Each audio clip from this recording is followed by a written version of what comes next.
Hi everyone, and thank you for tuning into another episode of DannieBSpeaks, Not Another True Crime Podcast. I am your host, Tahir Ali. In this episode, we are going to discuss the case of the Whitehead twins. So let's go ahead and get on with the show.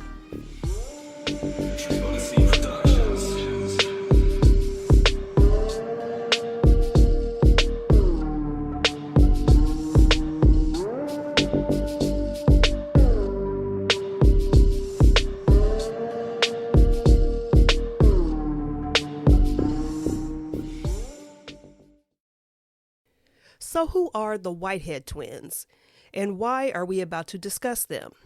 Jasmiyah and Tasmiyah Whitehead are identical twins that were born to Jamaica, also known as Nikki Whitehead, on November 27, 1993, when she was 17 years old. Both girls were honor roll students and involved in Girl Scouts from an early age. Their mother, Nikki, was in and out of their life until about the age of 13, when she requested custody of them. Now, up until that point, the girls were raised by their great-grandmother, Della Frazier. 6 years before their mother gained custody of her twin girls, the then 25-year-old Nikki met 55-year-old truck driver Robert Head. Once she gained custody, all three moved from Atlanta, Georgia, to the suburb of Conyers, Georgia, with Robert. From the beginning, the twins clashed with their mother. They viewed her as a hypocrite by her controlling ways. The conflicts escalated over time and ended up getting physical. The family was starting to become well known by the juvenile court system, and eventually the girls were returned back to their great-grandmother. However, Nikki would regain custody on January 5th, 2010. The girls were given a 2-week trial period back with their mother, but sadly, things would take a tragic turn during this trial. So let's backtrack to how we got to this point. Now, by this time, the girls were 16 years old, and the once honor roll Girl Scouts were no more. Nikki believed that the girls had become sexually active, that they were smoking weed and skipping school. Now, as I mentioned a little while ago, this pissed the girls right off because they accused their mom of basically the same thing and felt she was being a hypocrite. This would cause them to become extremely resentful of their mother. Many 911 calls were made from both parties, but mainly from Nikki. And the cops always said that the girls seemed so sweet and innocent, but they could see in their mother's eyes that she was fearful of them. When Nikki would accuse the girls of attacking her, they would say that they were just defending themselves from their mom. Nikki would be the only one with scratches on her neck and chest, and she would always be hysterical when calling the cops and when the cops arrived. Now, when the cops got there, the girls would basically just put on a show and act like they were scared or just defending themselves or whatever. But it was just something about them that the cops just weren't too comfortable about. Even though they say the girls were sweet and innocent looking, it was just something in their eyes. And they apparently weren't good liars either. They never had any marks on them and never showed any emotion. The juvenile court ended up declaring the girls ungovernable, and they were returned to the custody of their great-grandmother. They were court ordered to undergo counseling along with their mother, but it appeared to have never taken place. The girls remained with their great-grandmother Della until they ended up back in the court for truancy and running away from home. So, of course, the judge put them back in Nikki's custody, who was the primary guardian. This was on January 5th, 2010. The judge's decision caused chaos in the hallway of the juvenile court. Jasmiyah was even quoted by Rockdale News as yelling out, "If I have to go live with you again, I'm going to kill you." Mind you, she was saying that to her mother. So I'm pretty sure that you can see where this is going. So let's go there. On January 13th, 2010, just 8 days after returning to the custody of their mother, the girls came home from school and walked into a horrific scene. Not only was the house ransacked, but there was blood all through the house. In pretty much every room. Blood was on the carpet, on the walls, along with drag marks between the living room and the bathroom. Next thing you know, Jasmiyah came running out of the house, down the road, waving down a police car that happened to be on their street. She told the police that she and her sister came home from school and found their mother dead in the bathtub. Nikki, at only 34 years old, had been stabbed 80 times with a kitchen knife in her own home that she shared with the girls and her boyfriend. It was definitely a violent end to a short life. Lieutenant Chris Moon of Conyers PD is quoted as saying, "It was the bloodiest scene that I think I have ever been to." The house was taped off and the girls were taken away from the horrific scene and down to the local police station. On the way to the police station, Tasmaya started biting her arm. When asked why she was doing that, she told the officers that it was just a nervous habit she would do when she got upset. Please keep that in mind. After some time alone and to calm down, they began to be coddled by the detectives. The girls were hugging each other, and when asked by the detectives how they can help them and what they can do to make things easier for them, the girls just replied with, "Can we watch CSI?" Detective Ken Swift said that immediately the hairs on the back of his neck stood straight up, and he knew there was something very, very off about this. Because of the girl's weird disposition, and after Nikki's boyfriend was cleared by DNA, detectives began turning their attention to the twins, her own daughters. Another thing that stood out was that both of them wore gloves to the police station and never took them off until they were actually asked by the detectives to remove them so they could see their hands. Both of their hands were covered in marks and scratches. The twins explained that this was a result of an earlier fight that they were in. The detectives then decided to separate them and asked again about their day and the events that took place throughout their day, basically. Now, this is when both of their stories began to unravel. First, they both stated that they had only been 10 minutes late for school that morning, but there was actually footage that showed them getting a ride from a stranger hours later. At the crime scene, their bloody clothes were found in the washing machine, and someone had attempted to clean the blood with bleach. Not only that, but hair belonging to one of the girls was actually found in Nikki's teeth. And remember when I mentioned how Tasmaya was biting her arm on the way to the police station and she blamed it on a nervous habit? Well,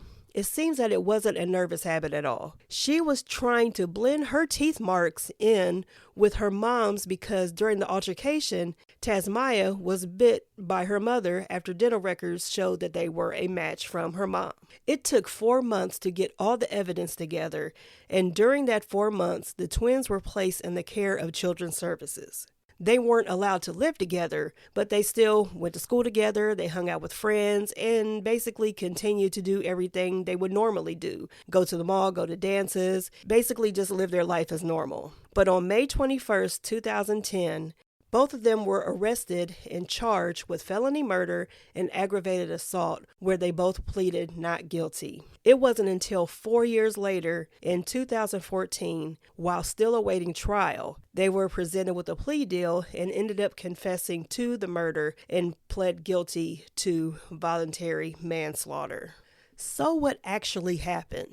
Now, according to Jasmaya, this is what took place on the morning of January 13th, 2010. The twins and their mother fought over them running late for school. She claimed that Nikki threatened them with a pot, and this caused it to escalate into a deadly brawl. Nikki started waving the pot around like she was going to hit them, and somehow Jasmaya was able to wrestle the pot away from Nikki, and in return, Nikki picked up a knife, but it was never used. Jasmaya then admits to hitting her mom upside the head with a pot and then choked her with a ribbon that was just laying around. They continued to scream and wrestle, and Nikki, as she was always in fear of her life, she basically just bit and punched and scratched the girls because I know she knew that she was in the fight for her life, literally. Tasmaya then picked up a knife and started to stab their mother multiple times. She didn't even know how many times she had stabbed her. She just said it was a lot.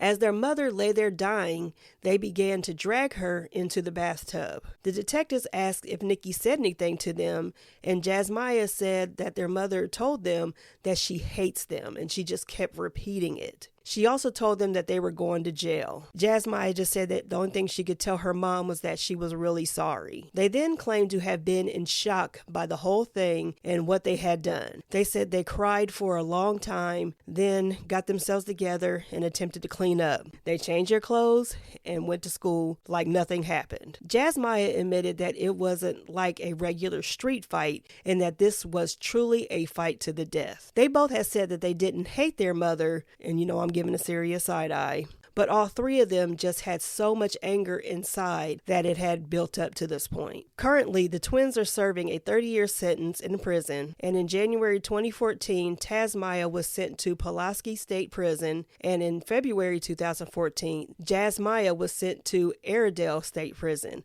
both in Georgia. They were both eligible for parole in 2017, which of course they were denied, and I say good.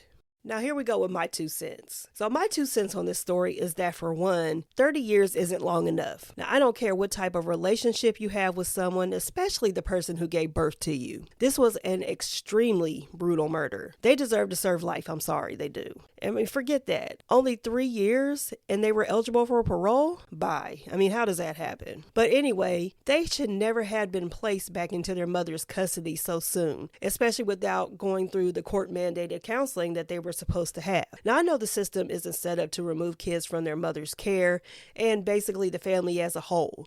But in this situation, they were doing the most. They should have been placed in some type of juvenile program. And as time went on, things were only getting worse with the twins, especially between them and their mother. So they were showing out, and then when it came to their mother, it was getting physical and more physical, and the police knew about this. But now look, they had all of that hate and anger inside of them to not only kill their own mother, but pretty much torture her to death. I don't get it. So anyway, that is the story of the Whitehead twins.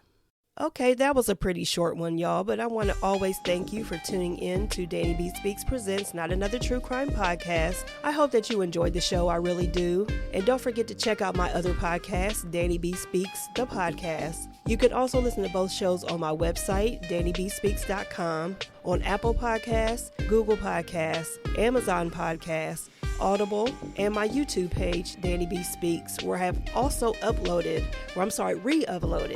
all of my old podcasts. On my YouTube page, after you subscribe, of course, you can also enjoy nostalgic videos, things I just come across or create myself.